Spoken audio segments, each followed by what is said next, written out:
Let's Go City, c'est le compagnon du citoyen intelligent. Donc on accompagne le citoyen wallon dans sa vie de tous les jours en le connectant aux informations locales des endroits qu'il fréquente le plus régulièrement et aux différents services de sa ville.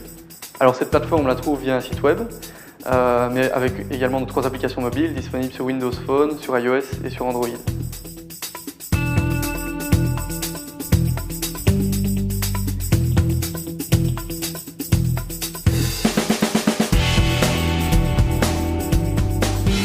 Alors, on a connu plusieurs challenges. Le premier, c'était de mener à bien un produit et de l'avoir en ligne. Donc là, on a réussi à s'entourer de partenaires techniques, de confiance. Ensuite, ça a été de réussir un business model, donc de transformer notre produit d'étudiant en quelque chose de rentable. Après, ça a été d'avoir une vision plus ambitieuse et de réussir à convaincre des gros partenaires de nous rejoindre dans l'aventure pour aujourd'hui être une vraie start-up et proposer un produit qui a de l'avenir dans le long terme. On a décidé de revoir notre business model et notre plan financier pour vraiment le rendre viable à long terme, parce qu'on était riche de l'expertise de l'InSquare et du Venture Lab. Et donc on s'est dit on va s'entourer de partenaires stratégiques pour construire une plateforme plus robuste et viable auprès des citoyens dans les prochaines années. Et donc on a trouvé un partenaire industriel qui nous aide à redévelopper Let's Go City, à savoir Aphelio. On s'est entouré d'un partenaire média, les éditions de l'avenir, et enfin le commissariat général au tourisme nous accompagne dans la démarche d'adhésion des touristes wallons. On revient aujourd'hui avec une nouvelle version de la plateforme qui reprend l'ancien concept d'annuaire d'info locale, donc le développement du site web, le design, l'UX, etc. et réellement concevoir un produit qui sera plus facile à utiliser et plus simple à utiliser au quotidien. On y ajoute une toute nouvelle expérience utilisateur, on améliore l'accès à l'information, donc on la rend plus rapide. Le but c'est vraiment d'arriver sur l'application et de directement avoir accès à l'information qui est intéressante.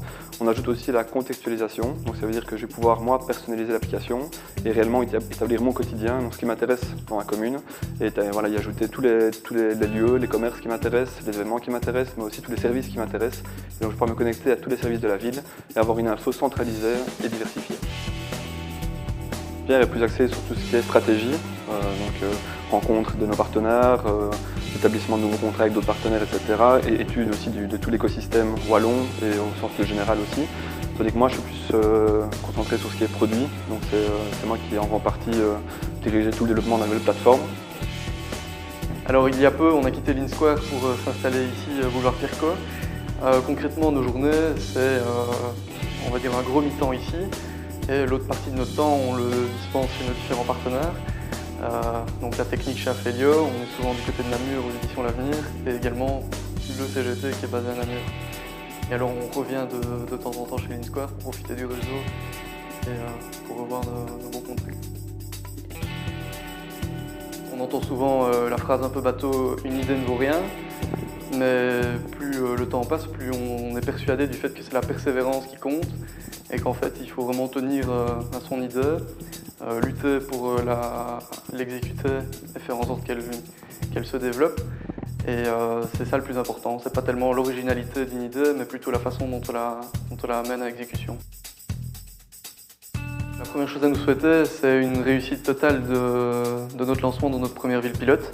Après, on a un modèle de fonctionnement région par région. Donc la région wallonne est vraiment un territoire qu'on doit intégrer pour après pouvoir se lancer et scaler région par région. Donc pourquoi pas en Flandre, sur Bruxelles ou à l'étranger à partir de 2017.